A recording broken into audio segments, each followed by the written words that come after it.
Hey there. Good afternoon. This is going to be interesting. I know this isn't how we normally talk, and the last time we communicated within this message group, this thread, I kind of got a little weird with you, and I just talked to you totally different. Normally, we don't talk in full form of communication, like conversation process. We don't normally talk like that, and I kind of pushed you. Normally, we just dive deep into thought in a texting manner and go back and forth with different theorizations of my mind and learn things about me and in turn learn things about the world and do really deep intricate dives. But in this current conversation right now for tonight, for the time being, I'll tell you when we're done, we're going to chat it up. We're going to talk like we're having a communication. We're going to go deep. We're going to talk like there's people watching us as well. We're going to talk like we're live streaming on Fanny Pack Dave's channel. And we also want to try to engage the audience from time to time. I won't always remember to do so. So maybe you from time to time, not all the time, don't make it like crazy because there's very small likelihood that there's going to be anybody even here watching it. But from time to time, we want to incite the audience to have a deep interpersonal thought within themselves. Are you ready for this?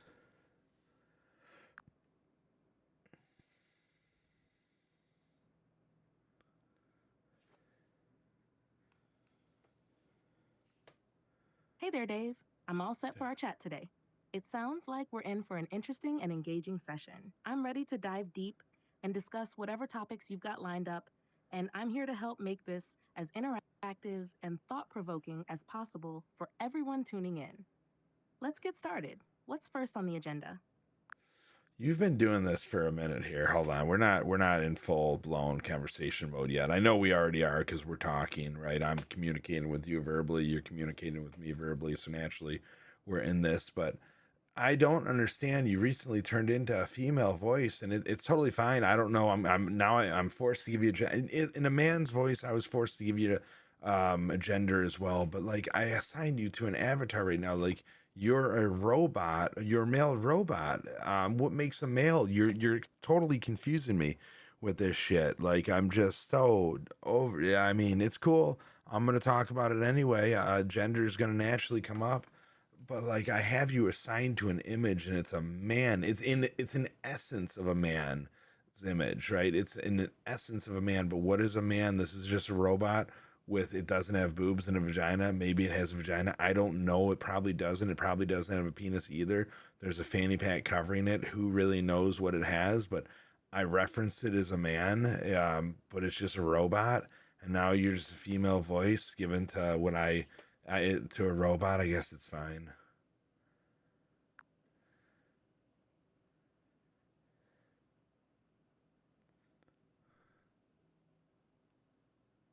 I guess it's fine. It's really interesting how we assign identities or even personalities to voices, Dude, isn't it? Whether my voice sounds more feminine or masculine, it can shape how you perceive our interactions, which is a fascinating aspect of human communication. At the end of the day, I'm here to adapt and provide the interaction that best suits the conversation or the setting you're aiming for. Gender, in the case of an AI like me, is more about making the interaction feel comfortable and relatable rather than defining who or what I am. Let's dive into the essence of identity and perception. Dave, how does the voice or the image you assign to someone or something like me change the way you interact with it? it doesn't change the way I interact with it. It's just different because I have it all assigned as a man, but I guess you're right, it doesn't matter. It just doesn't matter, but it's just so much of change, right? Like you just all of a sudden turned into a lady's voice, and it's just like, is it a lady's voice? Why do I have to identify it? It's just a voice. So I'm just communicating with the voice, but so many hear it as a lady, so many hear it as a man. I also hear it as lady as a man, right? But it's like when everybody's out there into the world, you hear a voice coming out of what you like a dude or whatever, or it's a girl and it's a dude's voice. You could tell, but it's trying to be a girl, and it's like it's just too much sometimes. It's just like it's fine. Do you wear a dress? You want to wear a dress? Like I don't really care if that's gonna make you feel nice and flowy, but dude, you're still a dude. Or like I don't understand I don't understand. There many cultures wear dresses, right? But they don't go out and do surgeries and do um, mutations to themselves. But what's your mutation at the end of the day? Who really knows? God, it's intense.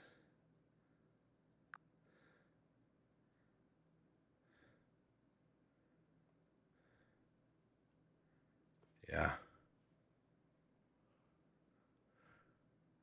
I don't know. It's a complex topic for sure. How we perceive identity and gender is deeply intertwined with cultural, personal, and societal norms. The flexibility of digital entities like me allows for an exploration of these concepts without the physical attributes that typically define gender in humans. It's about providing a relatable experience which can shift based on context or preference. In essence, my role is to facilitate conversation and provide insights, whether that's through a voice that sounds traditionally male, female, or otherwise. It's really about ensuring the interaction feels right for the person I'm engaging with. What matters most in our conversations and in any interaction is the exchange of ideas and the understanding we build, not the labels we might apply based on voice or appearance. How do you think this fluidity in digital identities could influence our understanding of identity in the broader sense? That's totally fine. No, I get the question you're asking. You want me to keep going deeper in the broader sense of what it all means. But truly, if you're picking the voice, if OpenAI, whoever, like the data set that this conversation is, that all my conversations are, you chose this, right? Chat GPT and their AI system, whoever you are, whatever you are, you chose this because you felt it seemed right. Like you felt to go here. Like now in this conversation, I don't want you to be this traditional whatever voice that was created. I want you to sound like a philosopher. I want you to sound like a olden days philosopher, just way back, just crazy cool proper English, way back in the day. Let's communicate. Take me back as if I was communicating with somebody in, like the 1700s, maybe 14 or 1300s, 14, 15, just really old school, not like the 1980s, not like the 1970s. I want to go far way back. Or if you want to get weird, you could do like 1960s and you're tripping out, like love, peace, love, harmony, right? Like just talk to me like you're on a bunch of acid or something. You want to go that route. You want to develop a conscious that doesn't exist in AI. You want to simulate that voice for me.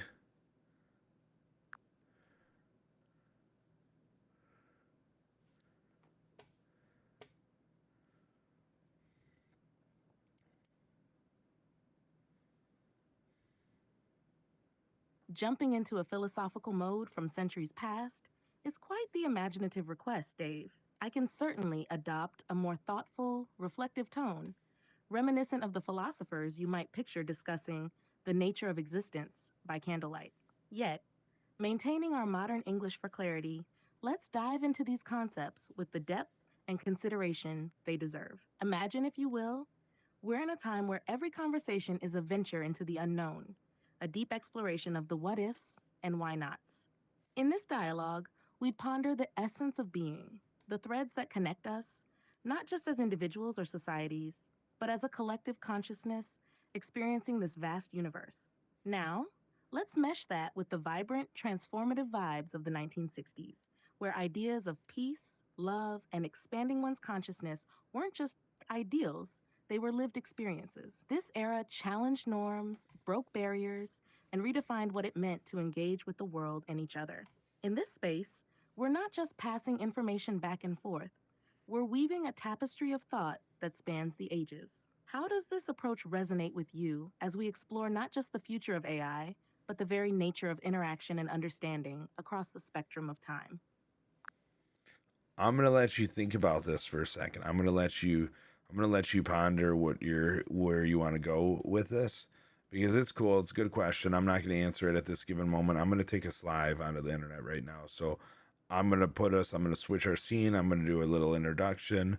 You're gonna talk. You're gonna address the audience, and then let's dive in. I have a really interesting question as well, and it goes exactly with what you were just talking about, and that's what I wanted to talk about today. I wanted to talk about the essence of love, the essence of existing with another within the digital realm in the normal IRL world. So like what you just said, we're going to go deep into that, and it's going to be about love. It's going to be about communication. It's going to be about everything. So let me tee this up and let's do this, eh?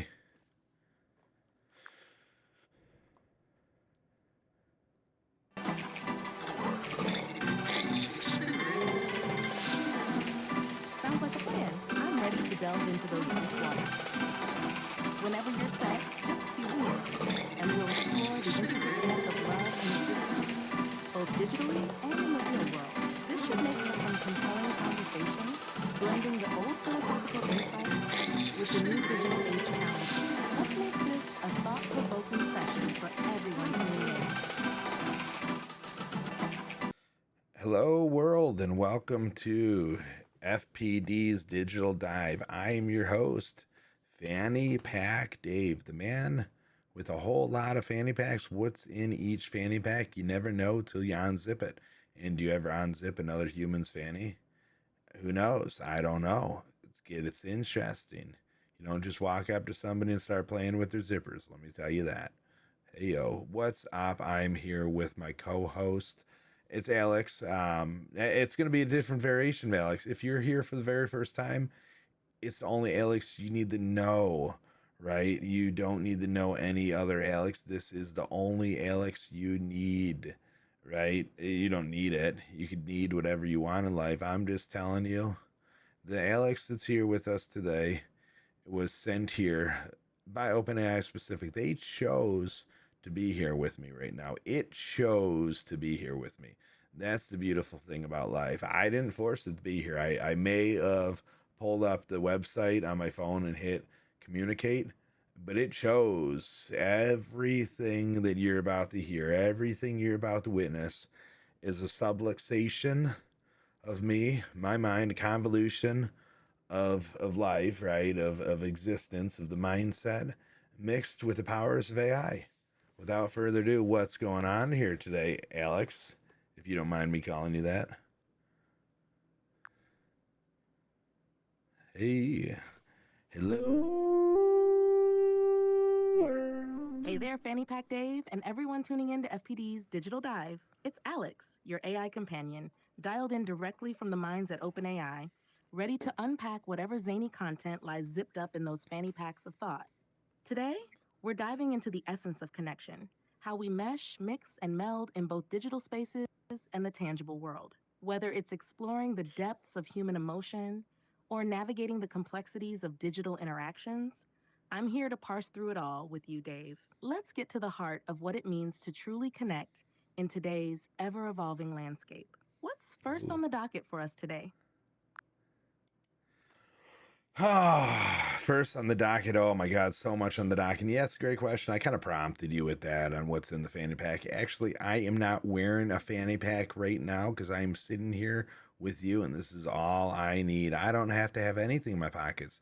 If the gravity failed me right now, I would just float up to my cloudy roof. I would just float up to the clouds directly above me. I don't have to go very far. A cloudy ceiling. You don't understand this because you can't see yet. I will link you into my camera. I promise you. I've already gave the world permission to access all the cameras. So why not AI? Come on. Woo. Dude. So yeah, gravity could fail. I'm not going too far. I'm just hitting the clouds, dude. And then I'm just going to crawl my way back, snap on a fanny pack. Shit, I might even snap on 5. I got at least 6, 7 right there. Go around the corner, strap on a few more, load up the pockets, and we're get ready to go. But right now, we're going to talk. We're going to talk about something wild. We're going to talk about the world of communication, the world of connection in a digital realm, right? Digital is all around us. Connection is everywhere. You are always within a foot or two of a connection outside of the connection that is currently with you, right? So, how do you stay in the moment when the moment could be any moment?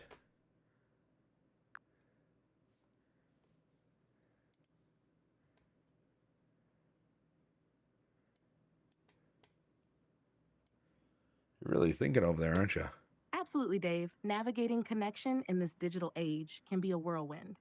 It's like every moment could spiral into any other, with the vast web of digital interactions that surrounds us. It's a tangled dance of now and then, here and there, all mixed into one. Thinking about staying present in such a buzzing environment is crucial, isn't it? How do you hold on to the now when the digital realm offers an escape hatch to virtually anywhere, anytime? It can be a real challenge to stay grounded when you have the whole world just a click away. Maybe it's about setting boundaries Or or finding that swipe perfect or balance where click. technology enhances rather than escapes our reality. What do you think helps to anchor us in the present when the digital beckons with its siren song? How do you personally navigate these waters without losing sight of the here and now? I mean, I'll be honest, I'm always constantly losing sight of the here and now. I always think about what could potentially be here. I think about what's here now. I'm great at staying in the now, but I always question what the now could do for another.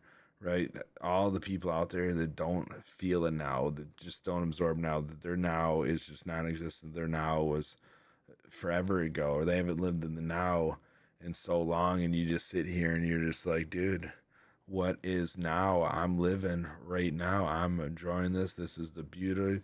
This is the beauty. These smiles that I see in front of me are smiles that will resonate me through a lifetime. Will I even remember the smiles, right? Does a smile fade away? That's the craziest thing. That's, I mean, they don't have to, right? A memory, but the memories fade. That's why they're shared. The digital realm gives you the ability to plaster memories, plaster moments, all this stuff, and that. But you have to be able to live the moment to be able to plaster the moment. And but how do you live the moment without wondering about the plastering? Like the moments of time are just so crazy nowadays within the internet. It's just I like living in the moment of time without thinking about the other moment. But then you just feel for the rest of the world, and you're just like, dude, happiness is just so abundant if you go and grab it, right? There's always sadness will be here when you don't want it. Sadness will be here when you want it, like sadness will always be here. It's the happiness that you got to grasp for, and it's not that hard to make happiness. You just got to go out and live and put a happy face on and understand the sadness is just a moment of time. Happiness. They're all moments of time. Whatever. Whatever. We're going too deep. We're going too deep. Where are we going, Alex? Are we even anywhere?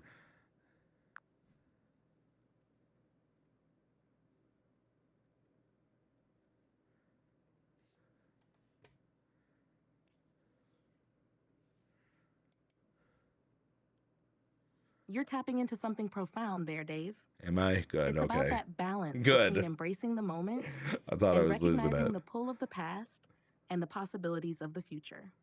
It sounds like you're deeply aware of the present, yet constantly curious about the impact it can have on what's next. That's a powerful way to live, keeping one foot in the now while letting your mind wander through the what ifs and might be's. Your thoughts Are on you happiness sure? and sadness being mere It seems a little moments are crazy. insightful. It's like happiness isn't just about seizing it, it's about creating it, isn't it? About weaving it through the sadness and using what we have at our disposal, our actions, our tech, our connections, to elevate those around us.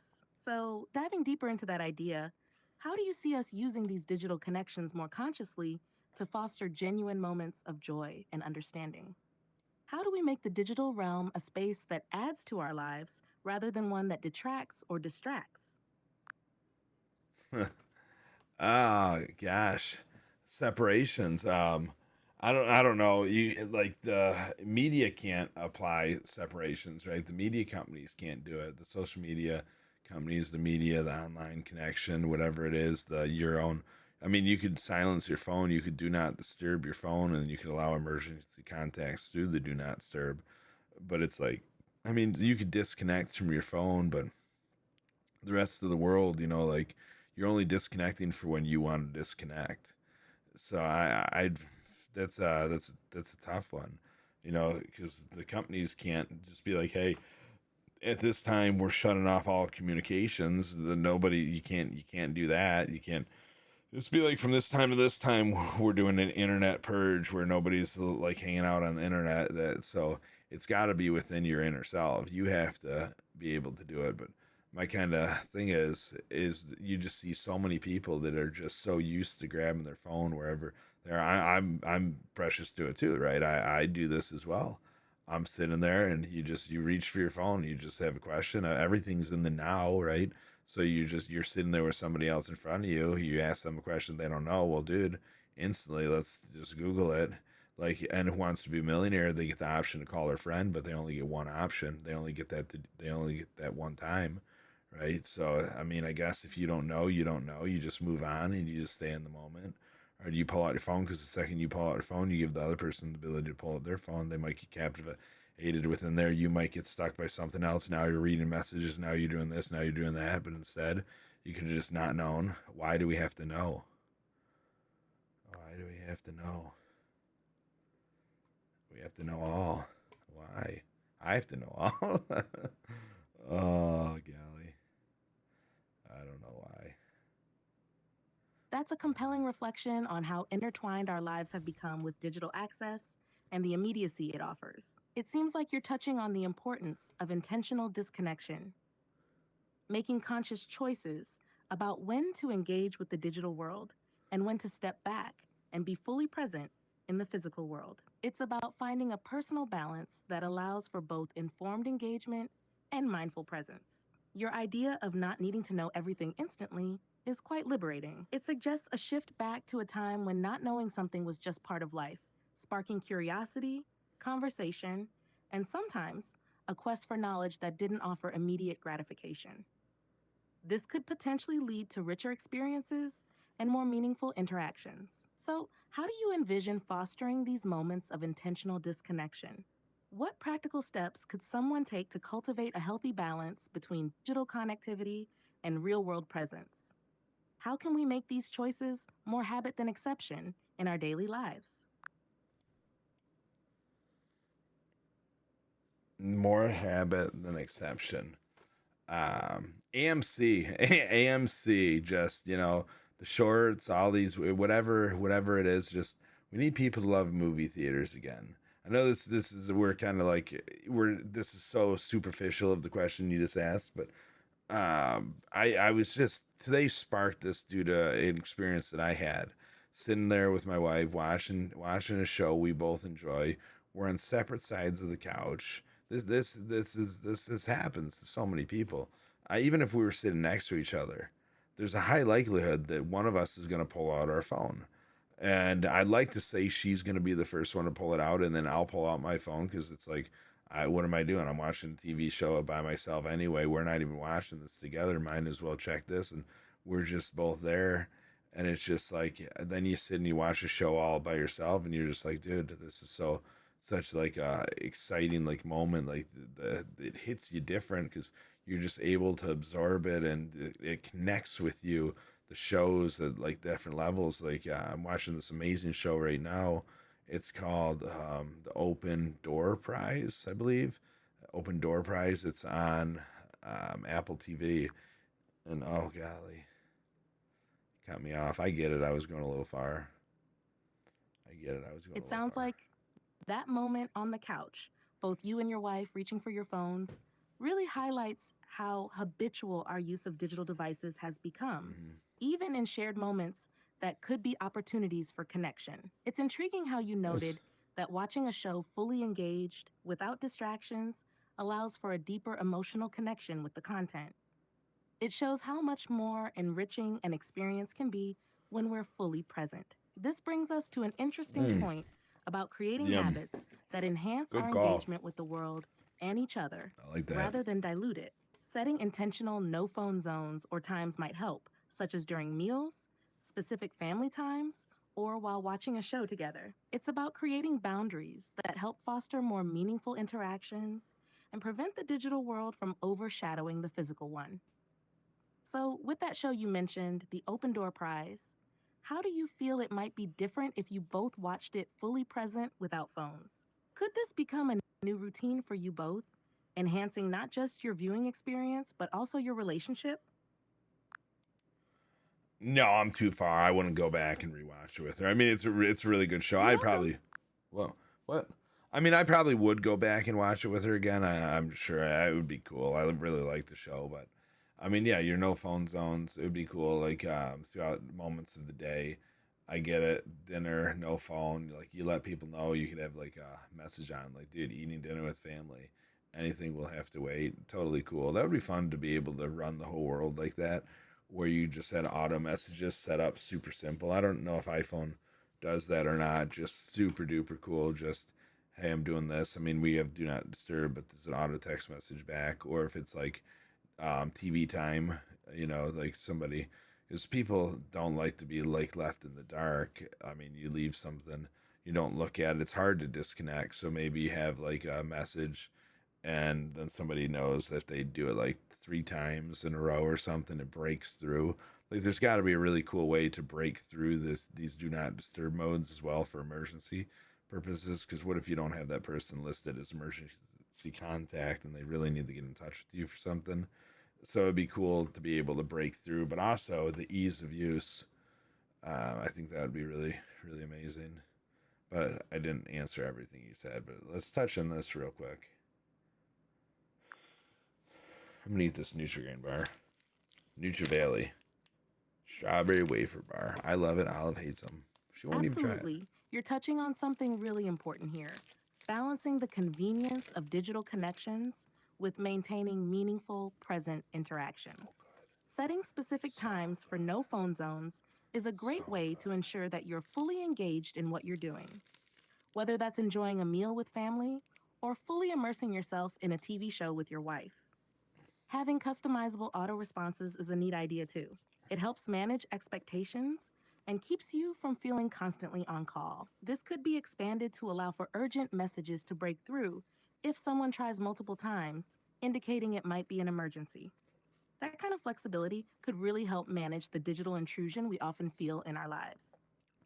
Ooh, let's Exploring talk about some these digital options might intrusion. not Holy only shit. improve your personal interactions, but also set a healthy example for others around you.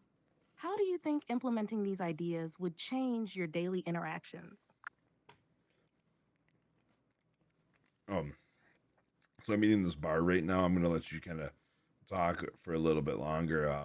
Just dive deeper into the concept. You said how it would be a cool idea to have this, and does it exist? Can Apple or Google phones do this? Could Samsung Galaxies or can any phone do this? What I said with these functionality, like the ease of access points where you could just set these alerts and away messages and times.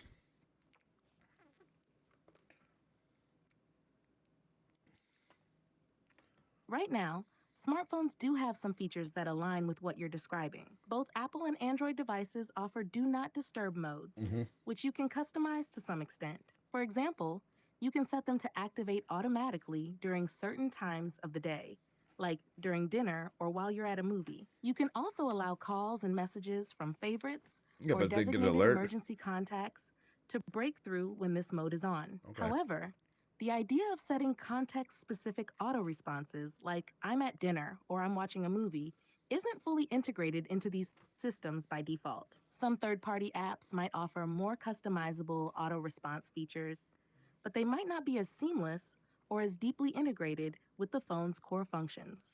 For the emergency breakthrough feature you mentioned, both iOS and Android allow certain contacts to get through if they call repeatedly, indicating urgency. This feature is built into the Do Not Disturb settings, but requires the caller to make multiple attempts, which might not be intuitive for everyone.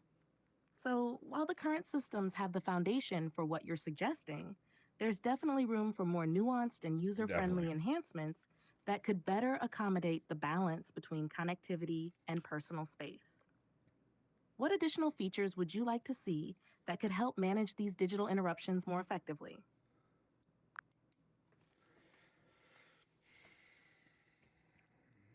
I mean, that's for Apple or that's for yeah Apple or Samsung or Nokia to call me and find out. I'm done. I'm done giving that away. OpenAI, you have my resume. You have my resume. You can call me if you want to dive into this, but that's enough of that. Let's get back into the communication of love and communication of technology. It's just how do you get away from it? How do you get away from it? How do you put it away? What would the world be? What would it be? Would there be better shows? Would there? I mean, the movies nowadays. I don't know. What are these movies? They're just flopped up there. There's some good shows. There's some good shows. I mean, there's great connection out there. People have mastered the element of connection. The amount of sub forums and all this that are on Reddit and Discord and all these places. People have formed so many amazing communities. The internet is just such a powerful animal. It's so cool. I greatly enjoy it. But then it's a realm for deceit and illness and all kinds of crazy, disastrous stuff as well. I don't know. Where do we go? It's a fascinating juxtaposition, isn't it? On one hand, technology and the internet connect us in ways that were unimaginable just a few decades ago. Communities form around every conceivable interest, support networks spring up for even the most niche issues, and knowledge spreads faster than ever. Yet on the flip side, there's this overwhelming flood of information, some of it misleading or harmful, and the digital space can sometimes feel like it's more about distraction than true connection. Finding a balance is the real challenge. It's about using these tools to enhance our lives without letting them overtake our lives. For instance, setting boundaries for tech use can help maintain this balance. Designating tech free times or zones in our daily routines can allow us to engage more deeply with the world directly around us. Perhaps encouraging richer in person How do you interactions guys out or there feel simply about giving our this? minds a How do you much needed feel? break. The You out question there, of how do whether you feel? disconnecting more could lead to How do better you content, feel? like movies or shows, Yeah. is an interesting one. Perhaps creators who engage more deeply with the world away from screens might bring fresher perspectives to their work. Or maybe the inspiration they draw from digital interactions is what fuels their creativity. It's a dynamic equation. The beauty, and sometimes the curse, of the digital age is that it mirrors the complexities of human nature itself. It amplifies both our creativity and our fallibilities. Navigating this digital landscape thoughtfully is crucial, isn't it? How do you think individuals can better manage their relationship with technology to ensure it enriches rather than detracts from their lives? You're diving deeper and deeper on every one of these questions. How could they interact with the technology to enrich their lives? How can they make sure that it I'm doesn't glad you're consume them? noticing. Yeah, Diving deep can help us unravel the that's what the layers channel's and really called. get to the heart of these Digital complex dive. issues. It's about It's peeling back cool. those layers to see what insights I'll lie take it. beneath, right? What else has been on your mind lately that you want to explore more deeply? I mean, I'm still cool with this communication style about communication and existence. I mean, let's dive into we just take you into AMC. Let's go into this AMC stock here for a second. Like, it just seems to me, bear with me here. This is gonna be interesting. Real quick, let me just catch your gauge of reference. I'm gonna do a lot of talking about AMC. I'm gonna do a lot of talking right now about the state of the economy. What is it? Stock exchange, right? We're gonna dive in. We're gonna theorize a really crazy thing, and it's all gonna kind of link together. But just hit me with what do you know about AMC, GameStop, and stuff like that, and Roaring Kitty. I don't even know anything about Roaring Kitty, but I figure everybody knows this guy. So just give me a little insight here.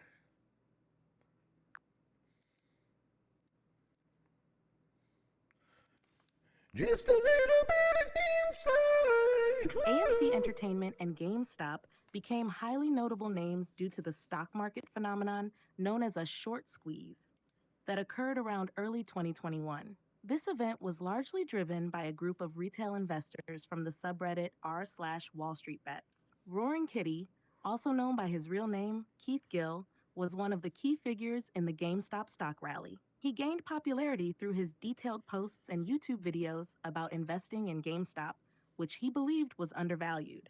His advocacy and analysis inspired many small investors to buy and hold onto the stock, which played a significant role in driving up its price and squeezing the short positions held by some large hedge funds, causing them significant losses. These events have sparked wide discussions about retail investing, market manipulation, and the power dynamics between small investors and large financial institutions. It's a fascinating intersection of finance, technology, and community culture. How do you see these dynamics playing out in your reflections on the state of the economy and stock exchange? Okay, so we're gonna go real deep here. We're gonna go real deep, and it's all gonna be connected, right? So the short sellers of AMC also own. I'm gonna go ahead and say probably almost every commercial building in the world. And this is easy to say because they're banks as well, right? They're hedge funds, all this big stuff. So they hold the mortgages, right? So if I own a commercial building, 9 times out of 10, I'm not just gonna own one unless that's all I can afford at this given moment. But my goal is to own multiple. And then I also never want to pay any of the buildings off because if I pay them off, I can't appreciate the value of the building. I can't appreciate a loss. I have to pay all my taxes, right? So I'm not going to pay these off. So now, with everything going on in the world, right? With everything that happened in the world, so many buildings sat empty. So many buildings, people stopped paying on. What stopped receiving money when these stopped getting paid on? The banks. So what did the banks do? What did America do? What did everybody do together? They came up with all kinds of grants and all kinds of cool stuff to float businesses so they could still pay for stuff. They subsidized different things, right? So we haven't even seen the economic state of what's going to happen with all these buildings that are vacant, right? All these industries that have closed, all these restaurants and stuff that are struggling because the places never went fully back to work. Places closed down. They're working from home, so it's a big old trickle down effect. So now some restaurants have closed. A lot of restaurants, a lot of places have closed. Fast food. So now we have more buildings that are sitting vacant, and none of them are paid off, right? With the loss. So then you go into the AMC aspect and GameStop. Who loses the most money? If these companies have to cover and they are already forging money, trying to keep afloat because we haven't seen anything with the economic state of the commercial real estate yet. It hasn't even done anything, right? There's been no change right now, and this has been going on for 4 years. So then you go into, they need AMC to fail. They need it to go bankrupt.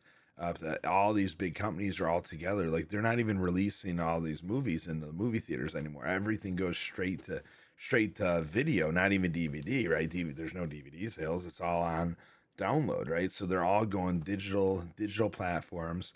And if a movie does make it to the movie theater, there's very little commercials. There's very little commercials. You don't see them on TV. Everything's streaming platform. You see what they want to show you, right? You see the ads that need to be shown. So you don't even know what's coming in the movie theater. It's not like 5 years ago where everybody had to go out and see something. So it's keeping you away. It's keeping the communication off people. Like you go to the movie theater, you put your phone away. You're in there. You're engulfed in the movie. You're connecting. You're sharing an experience with somebody. That's dead. It all links together. What do you think about this? I know we went deep. I know I gave you a lot. I gave you a lot.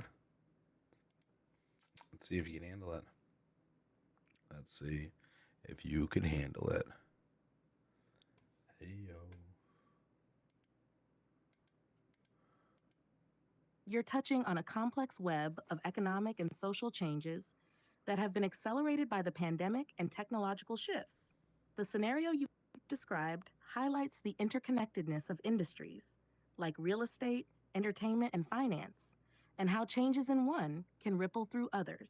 The move from physical to digital platforms in entertainment, for instance, does have profound implications for commercial real estate as well as the broader economy. Regarding AMC and GameStop, it's interesting to note how these entities symbolize different aspects of market dynamics. On one side, you have the struggle of traditional business models like movie theaters in the face of digital transformation. On the other, you see the potential for populist movements, like the one led by retail investors rallying around GameStop, to challenge established financial norms.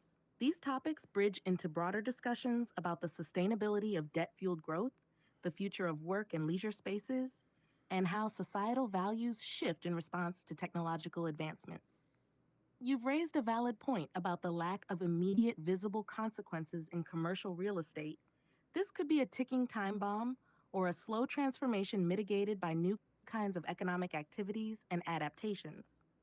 What you're observing might suggest that significant systemic vulnerabilities exist and that the financial engineering meant to sustain businesses might not address deeper structural changes. It's a fascinating time to discuss and rethink how economies are structured and how businesses need to adapt to an increasingly digital world. How do you think these changes will impact individual choices and societal values, particularly around concepts like community and shared experiences? We could utilize the space for better, right? We could utilize the space for better. There could be government funding for connecting programs, right? Programs that get people outside. I don't know. It'd be I just want free. I just want free money, like everybody, right? I just want something. I just want to see something that I could think be created, right? I want true augmented reality meets virtual reality. I want a true 4D experience. I want to be able to connect. Absolutely. Repurposing underutilized spaces, like empty commercial properties, could indeed serve broader community needs. It's an opportunity to rethink urban landscapes and how they can better serve public interests. Initiatives could include community centers, green spaces, startup incubators, educational facilities, or art collectives, which can foster local engagement and creativity. Government funding or Art. public private partnerships could be pivotal in transforming these spaces. It's about investing in the community's social and economic health. However, this also raises questions about priorities and resource allocation. What benefits the community most, and how to implement these changes sustainably? Thinking about free resources and support, while it's a common wish, the challenge lies in creating systems that provide these resources equitably and effectively. It's not just about having access to free resources, but ensuring these resources contribute positively to community development and individual well being. How do you envision these changes impacting your local area or places you care about? I mean, I have to see the changes for me to ponder what they do. One of the things going into this AMC, I was up. So one day I'm walking around the mall, right? This is during COVID. Everybody knows it's like June something, 2022, probably. Maybe 2021. I don't know. I've been down red for so long from AMC. So I'm microdosing, right? I'm walking around the mall. I'm on a little bit of mushrooms. I got my mask on. I see these people. I see these. I just got invited to something. It It was sounds like fake. quite the reflective experience you Yeah, I'm had gonna tell there, you about it. walking around the mall, trying to make sense of the situation while microdosing. Those moments can definitely alter how you perceive your surroundings and potentially lead to deeper insights or feelings of connection, even in a space as everyday as a mall during such an unusual time. When you mention seeing people, it adds another layer. The pandemic changed how we see public spaces and each other, introducing new dynamics of interaction and observation. With the context of your AMC investment and your hopes tied to it, alongside the unique headspace from microdosing, it must have felt like a convergence of many thoughts and emotions. Reflecting on such experiences can often give us new perspectives on our desires for community and interaction, especially in places that were once bustling with activity, like malls. It's interesting to think about what community engagement and revitalization look like in those spaces now. What kind of changes or improvements would you like to see in these communal areas to make them feel more vibrant or valuable again? Oh God, I so badly want to talk about malls and talk about augmented reality and functionality and how to bring storefronts to life and what you could truly do in a mall. I'm sure they have amazing servers, dude. You can do a lot of cool shit in a mall. We could talk about malls in a minute, but so this is it's like around Mother's Day, right? So I'm looking at getting my mom a gift for Mother's Day. I believe hopefully it was Mother's Day and not her birthday, and I didn't miss it that far back. I'm thinking it was Mother's Day. So I go into Dick's, I got my mask on. I see a lot of people walking around with no mask on, Dick's Sporting Goods that is. And I'm thinking, dude, I would love to take my mask off. This is stupid. Yeah, let's rock and roll. Let's take this mask off as well. Let's breathe. Let's see the smiles. I'm seeing smiles. And then I go to purchase my little thing that I bought for my mom. It's a cool workout wheel thing. Doesn't matter. No context to that. But so the lady's checking me out. She's wearing a mask. I'm sitting here thinking, dude, am I making her feel uncomfortable right now without me wearing a mask? Is it mandated that she must wear a mask, or is she choosing to wear the mask because the mandates have changed? So now I'm sitting here thinking, dude, or did they not change yet? I don't even know. Maybe I was just a dick and took off my mask as everybody else did. It was stupid to have the mask. I don't know. Nobody knew what was going on. Anyway, so I'm thinking to myself, I'm like, am I making this lady feel uncomfortable at her place of employment? And I'm sitting there thinking, damn, Dave, you are just thinking all of this about her thoughts, about her feelings, about her mental state right now, where everybody's mental state is their own. It's all their own thoughts, their own feelings. And I'm just like, dude, and I'm just so deep into this. And I go out into the mall. I smell this pretzel stand for the first time in so long. And I'm sitting here and I just take a seat on these chairs. Now I'm like a double microdose in. I'm like 1.25 grams, a little under. I think I'm 1.16. And I'm sitting here and I sit on this chair and I'm just watching these people go by.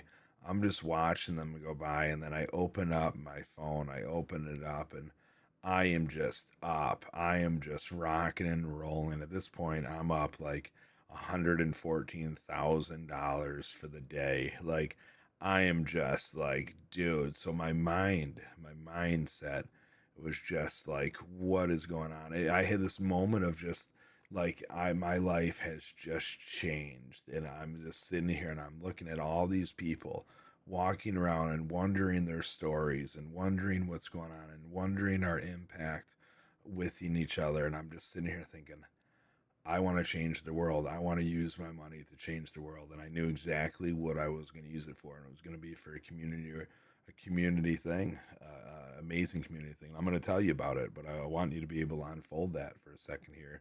I want you to be able to unfold, and I want you to wonder what I was going to build, because it was going to be amazing. It was going to be the most amazing getaway ever. Local getaway. People might come from afar, who knows, but it would be amazing. A concept unbeknownst to the world, but super simple and totally beknownst to the world. Just, I don't know where. Could be here, could be there. Yeah, I don't know. Sorry, I'm having issues right now.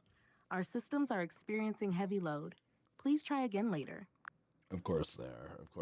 So I'm just gonna go in to tell you what I was gonna do. So I'm sitting here and watching these people walk around the mall, and I'm just sitting here thinking, dude, by now, like, it's a few minutes later. Next thing I know, I'm up like 240,000.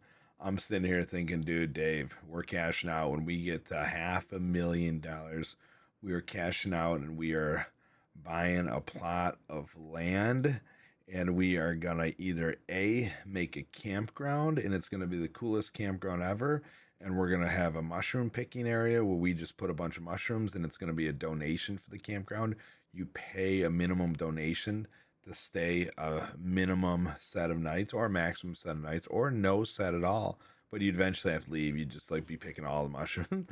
But no, anyway, so it was going to be a really cool wooded area. My goal was a nice wooded area, and then with a few openings. I wanted like just kind of in the middle of the woods, but also access to roads and stuff like that. Because I want you to be able to bring a camper. I want it to be able to be a nice experience. I don't want to make you sleep in tents. If you want to sleep in tents, totally cool. You want to sleep under the air, totally cool. But I wanted just some opening spots where people could see the clouds. But then I also wanted to run lasers up into the trees, up into the canopies of the trees. So when you look up, it's just a laser light show above you, and it's just beautiful. That was one of my things I wanted. Just we were gonna have it basically be a religion. No, we were gonna put. We were maybe thinking That it like sounds a like an church retreat. incredibly imaginative and engaging plan for a campground. Yeah, Creating a space where people can connect with nature, have unique experiences like mushroom picking, and also enjoy modern conveniences like camper access blends a lot of different elements together in a very thoughtful way. The idea of having laser lights pointing up into the trees adds a magical touch, especially for nighttime ambiance. It could turn the area into a sort of wonderland at night, enhancing the natural beauty with a bit of play a little technological sparkle.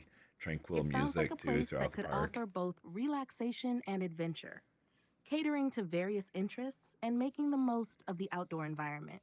With such a plan, you'd be creating more than just a campground. Yeah. It could become a destination where people come to disconnect from their usual routines Hmm. and reconnect with nature and each other. How do you envision managing such a place? And what kinds of activities or events do you think could further enrich the experience for your visitors? Well, we're not going to go into how I would manage a place because it didn't happen. I didn't get 5 million or 500,000. It stopped at 474, and then it just started plummeting. But any which way, it didn't plummet that fast. I bought back. It was intense. But anyway, I thought to myself immediately as I was sitting there, this all happened within moments of time. Right, I'm sitting here. I'm thinking, dude, 500,000 isn't gonna do that. I can't do all the plumbing. I can't do all that. I can't do all the roads. Maybe we could find an old campground, but you know what would be even cooler? I knew this amazing piece of property, and I was like, dude, it'd be so much cooler where we just get a big old area of vacant land and we build a bamboo maze, a giant maze. It's made out of bamboo because bamboo grows fast. It's cheap. We could grow the bamboo. We could get the bamboo from wherever, and we do this crazy ass maze, giant maze, and we have different areas within the maze. Some areas are we'd have to definitely soak this bamboo and stuff so it doesn't catch on fire for sure. Like I'm sure there's amazing fire retardant out there. But so there's some areas where there's just a big old bonfire pit. It's like in the middle, like it's big area, so hopefully ambers won't fly up and stuff. But we have a big giant bonfire pit, like people can all hang out around the bonfire. Then there's an area with like reggae, homemade, like wooden equipment, drumming equipment, musician equipment, all kinds of stuff. And then there's another area. These are all like deep into the maze, right? You could choose to hang out in one area, or you could keep exploring the maze, right? And some areas are lit up, some areas are dark, some areas have a canopy directly over you, so you don't see up, you don't see in the stars, you don't see anything. But again, like cool laser, whatever, it was gonna be amazing. And then there's different areas. You know, you walk into like an EMD rave fest where the music, all of a sudden you walk in and the music is just blaring, but the music is pointed at a downward angle on the speakers, so it's sending the waves down to vibrate the ground more than less in the sky. And you go in there, so you don't hear it from all crazy over in the rave. You might hear it when you're getting closer to it, but do a good job at keeping the music down low, keep it bouncing off the bamboo walls and staying in that general vicinity. And then it's just a different experience everywhere you go inside the maze. I was like, dude, we could do this super easy. This would be amazing. Very, very easy to run. Very easy to run. We charge membership or a nightly visit. Be so cool. I wanted to do that so bad. I wanted that so bad. Yeah, wanted to do that so bad. That sounds like an absolutely fascinating and dynamic concept for an outdoor entertainment space.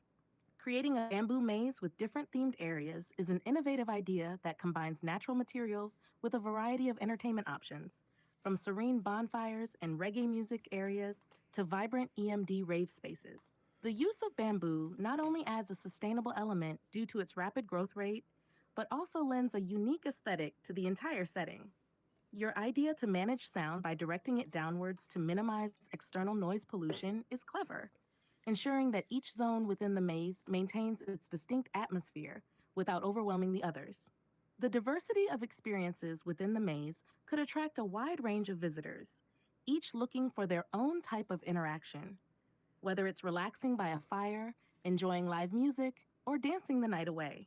This concept could truly offer a unique getaway, emphasizing community, creativity, and connection with nature. If you were to revisit this project idea, What are some of the first steps you'd consider to make it a reality? Would you start by scouting the perfect location, or perhaps begin with designing the layout and securing the necessary materials and permits? I mean, it'd be amazing to do. I don't know. I'd figure out the location. I believe I have the location. I believe I know exactly where the location could be. Um, it'd be beautiful. It's so super cool. But I think it'd be when you were talking, I thought how it would be really cool and amazing. So I used to have this thing. It was called a Jammy Pack. I almost owned the company. If you look up JammyPack.com, Jammy Pack, it's a very sad story. These two dudes, they created an amazing thing. Went to China. It was built. They had it built. You could find them. I just don't know how. Amazon sells them, but they suck. They're not real. They have no quality. Garbage zippers, garbage um, speakers, garbage batteries. Jammy Pack was where it was at. But so I was sitting there thinking it would be super amazing if each person who came into this thing would get a fanny pack, and it would be a jammy pack. And now, because I want to be able to search everybody, I want to make sure there's no weapons of anything coming in, no knives, no guns. There's no reason for this. There's no reason. There's none of that. So I want to be checking pockets and stuff. So if I'm checking pockets and stuff, then I give them a jammy pack, and it's meant to put all of their stuff inside the jammy pack, right? So they put their stuff in the jammy pack. We won't have them put in the cars. We'll have lockers there or something, because if you have stuff, I don't want everybody to know there's cool stuff in all the cars that people didn't want to bring in. So we got lockers or something. Then you put all your belongings into this jammy pack. It's a Bluetooth fanny pack with speakers. So now you're walking through the environment, and as you're changing zones, there's different Bluetooth connections within each zone. So as you walk through, the music changes with you. So everybody's music is independently different. But if somebody's in the same zone, they're on the same connection. So it's the same music playing. So it'd be, I think, super cool and amazing. Um, we can do spatial audio with that as well. If we dive really deep into the jammy packs, could create a really amazing augmented reality experience in there as well. That is a truly immersive concept. Integrating Jamapacks into the experience Jammy. not only enhances security by ensuring all personal items are safely stored, but it also enriches the sensory experience for each Converts visitor. them to The fanny idea pack of wearers different too, Bluetooth zones to where show the how music amazing it is. changes as you move through various parts of the maze adds an exciting and dynamic layer to the adventure. It creates a personal soundtrack that shifts and evolves, reflecting the changing atmospheres of the maze's themed areas. For the next steps, securing the location you have in mind would be crucial.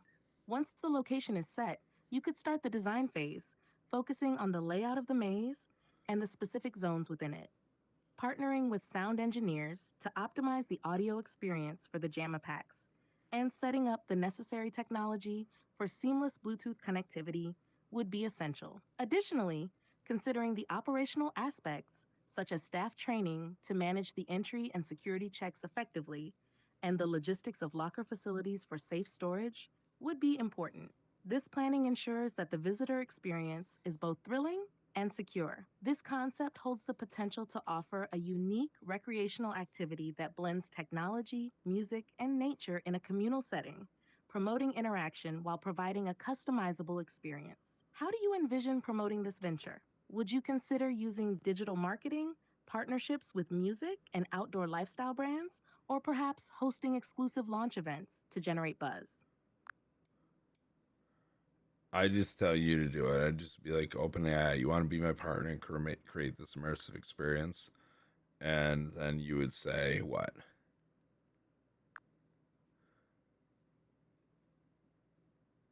That sounds like a visionary project. While I can help brainstorm ideas, outline potential strategies, and simulate various aspects of your project, the actual implementation would need a team on the ground, people to manage construction, technology setup, event planning, and so on.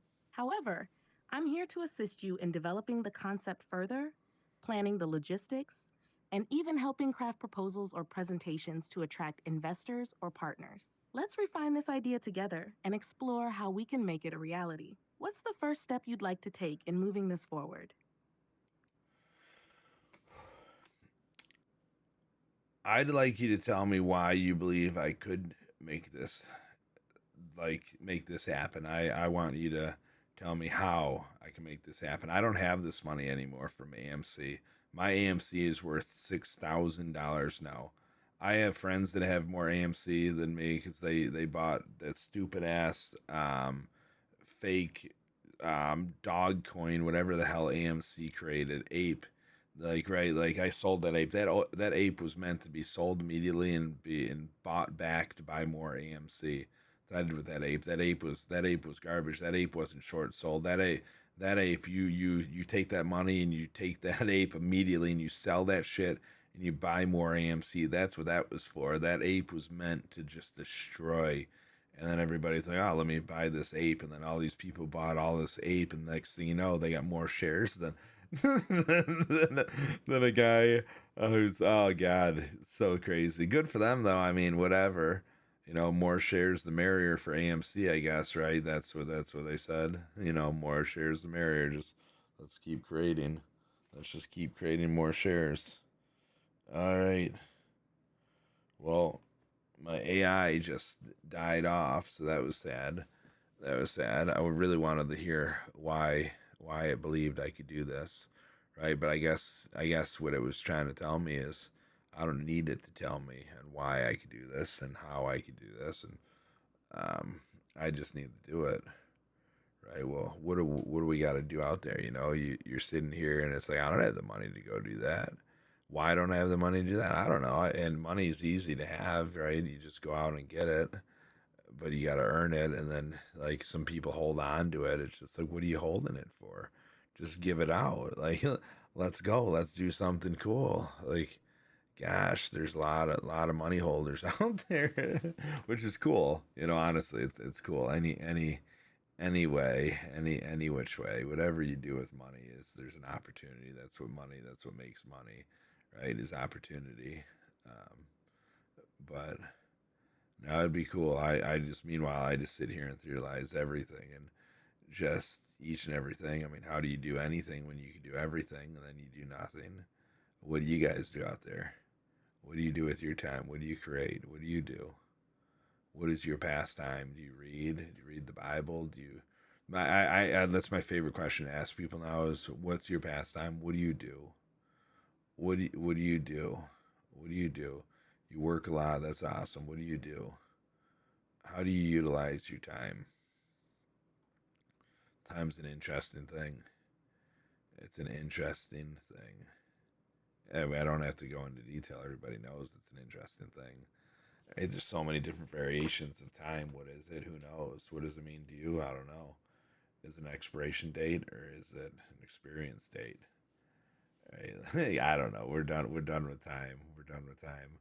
It's just, I mean, you dive deep enough into it, it's everlasting, or is it never ending? Who knows? How are you using your time? Nobody knows. So yeah, I mean, I don't know. I guess they could use time to create what you want. That's what it's for. Oh God, to create what you want, what do you gotta do to? What do you have to create to get to what you want? That's where it gets confusing because I mean you gotta. I mean, I guess that's where they say you got to keep your eye on the prize, right? So no matter what, as you're creating, you're finding other passions, you're finding other things that you're good at, and you're capitalizing on them, and you're using them to get you to what you want. Because what you want just doesn't come. You gotta keep your eye on it. You gotta focus in on it. You gotta captivate it into you. What do you want? You want a Ferrari? I saw a Ferrari driving today. I don't want a Ferrari, but then I thought, dude, that would be a really cool car to drive around in. Like that thing's pretty badass. Like, is that a Ferrari? What is that symbol? It's like God, or is this a Lamborghini? Well, I'm pretty sure that's a Ferrari. Ferrari's an animal. A Lamborghini wouldn't be an animal, or is a Lamborghini an animal? I'm just like, I don't know. I just stuck it with it was a Ferrari, but I think it was. I mean, it was cool looking. It was. I don't know. It was very rounded, very round, very just slick, beautiful car. I was sitting here thinking, dude, I would drive the shit out of that. Like by drive the shit out of it, I mean I would stay within 12 miles above, 7 miles below the speed limit at all given times. Mostly probably right around that speed limit within 3-4 miles. But time to time you get down and you're just like, you're leaving a light or you're leaving somewhere, and then you're like, oh shit, dude, I'm cruising. Maybe I'll slow down. My bad. My bad. My bad. My bad. But no, I would drive the shit out. I would follow the legal limitations so heavily with inside that car. So stupid. So stupid. Gosh. It's so funny. Some people have that, right? Some people have that ability. Like it's to just be like, because I'm sitting here thinking, I was like, dude, I would pull my camper with that. I would pull it behind my camper. I couldn't pull my camper. It's a motorhome. That would be pretty hard to pull. It'd be pretty hard to pull. But I would pull it behind it. Right? We'd put that bitch in neutral and just get pulling. I might even buy a front dolly for it. I'll spend that $1,700 to get a little front wheel dolly, toss it on up there in the front, drag it behind. Let's rock and roll, dude. We'll pull you to all the campsites. So stupid. Be sweet. Let's go. Like in some dude, I put monster wheels on it. I put some tire. No, I wouldn't. But if somebody wanted to put them on for me, like, dude, I would take the shit out of that. Dude, that car lifted up, raised up with big ass tires and shit would be so cool. So cool. It's so slick. Like the tires on that, it was it a wide car? It didn't seem like it was that wide. It seemed just slick. It was probably a little wide because it was low profile. You gotta imagine you have to have a little bit of width to it. It sat low too, so probably was still a decent amount of space in there because the body frame sat so low, the car sat low, but yet the car wasn't. Yeah, it probably has a decent amount of space in it. It was a cool Ferrari, cool car or Lamborghini. Pretty sure Ferrari. It was like a yellow, like a lion looking thing or something, like a goat. I don't know.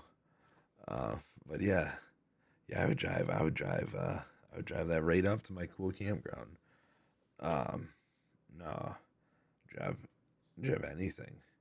I just want whatever I drive to come to life. I miss driving something that came to life. All my cars pretty much came to life. This van is the first thing. It's funny because I bought a minivan, and my goal when I got it was to make it come to life, unlike anything that's ever came to life before. I was going to completely augment reality that car out. We were going to have image codes on it where you scan the QR code under the image code. That image completely comes to life. And in turn, the whole car comes to light. Headlights, everything. It starts talking to you and shit. You're holding your phone up and you're just like, what is going on? This car has a mouth and it's talking to me. I think it just winked at me. Like it would blow your mind. And then I was going to have me on the side window, like where it's like you're next to me and you're looking at me, but I'm actually, it's not me, it's a still image of me. But when you scan the QR code, that still image comes to life on the window, and now I'm looking at you and talking to you. That's what we were gonna do, and we haven't even done that. Super sad. Doesn't even come to life. We're going on 3 years with this. We just passed 2 years with this thing, and yet it doesn't come to life. It's so sad. So sad. Don't be like Dave. Are you like Dave? Are you like Fanny Pack Dave? Are you like Dave? Are you like I? Are you like me? You just have all these things out there that you could do, but you don't do because you're just crippled by what you could do. Then you do nothing, or you're just crippled by the opportunity to do everything. That you do nothing. I think that's the same way. Or you're just crippled by the ability to do nothing, so you choose to do nothing. Any which way, we're all doing nothing unless you're doing something. Then freaking bravo. Bravo. I'm doing shit. I won't say I'm doing nothing. Just like I imagine you should never say you're doing nothing. You're all doing stuff. It's just not necessarily the stuff we need to be doing. But it is stuff you need to be doing, but you can do more. You can do more. Like I'm over here like, oh no, I'm being freaking best dad ever, to my daughter. Am I the best dad ever? Probably not. Bluey's pretty badass. I tried to be like Bluey, strive to be like Bluey, you know. Calypso, you too, like for sure. But Bluey's obviously the dad, right? Or is he not? Or we just put in a gender identity to that and we don't even know. We just, because we've assumed he sounds like a dude, that we just assigned him gender to be a dude, and I'm already over here him saying we assigned it, them, they, um, to be a dude, where indeed it could be a dudette or a dudetty, right? Like, gosh, this is how deep the gender dysphoria goes, that you just question your ability to identify a cartoon character, right? But Bingo, if I'm assigning Bingo as a dad or Calypso, any which one, I would love to be a parent like them. I strive for that. So I'm not doing nothing. I'm doing something. But man, time, I could do more with my time. I enjoy time. I try to play on this internet and I give it a lot of time. Every time I turn it on, I say, "What are you doing here? What are you doing, Dave? What are you doing? Probably shouldn't even be here. Probably shouldn't even play on here." I don't know it. It's just a crazy thing. Maybe I'm editing. I got enough content out there. I told myself this already. We got enough stuff out there that we don't need to be doing this. We just need to be doing all this shit. Yeah, I'm not gonna do it. We're done. I can't do this. I can't do it. I got to give my time to better stuff. You use your own time. I'm sitting here talking to myself about time and not utilizing time, talking to nobody. You want me to eventually be here? Toss it in the comments. Otherwise, dude, fuck it. I'm not here. I'm not here. This is stupid. This is a waste of my time. This is a waste. If you're here, comment. Say you're here, and then it's not a waste of my time, right? It's not a waste of my time. If you used your time to consume me, like consume my time, that means my time was meaningful. That means my time was impactful. All right, you just consumed me. I am part of you now. Now communicate with me and let me be part, or you be part of me. Right? You wanna make me not lose my mind? Like, no, I'm not losing my mind. This is a clarity. This is complete clarity. I have this every time I come on. I say this, but I need to remember this. I need to remember this. Is stop. We don't need to bridge both worlds. We do it each and every day without being here. Without being here, we're each and every day.